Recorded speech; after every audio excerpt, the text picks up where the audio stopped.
নমস্কাৰ সচেব আপুনি কৰ পৰা আহিছে আৰু আপোনাৰ নামটো জনাব নেকি?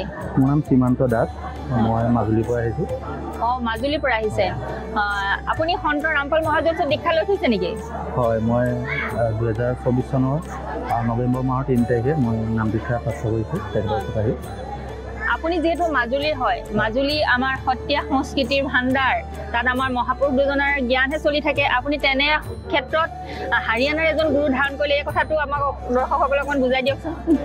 আচলতে গুৰু য'ৰেই নহওক কিয় সেই গুৰুজন তত্ত্বদৰ্শী হয় নহয় সেইটোৱে মেইন কথা।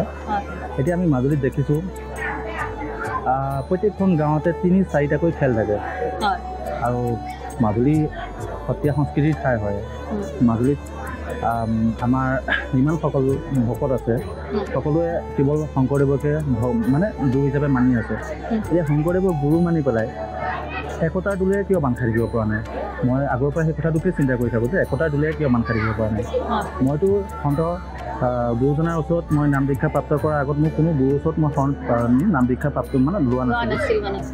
কিন্তু মই ভাবি আছিলোঁ যে প্ৰকৃততে তত্ত্বদৰ্শী গুৰুজনৰ ওচৰত মই যদি তেখেতক লগ পাওঁ তেতিয়া তেখেতৰ ওচৰত নাম দীক্ষা প্ৰাপ্ত কৰিম।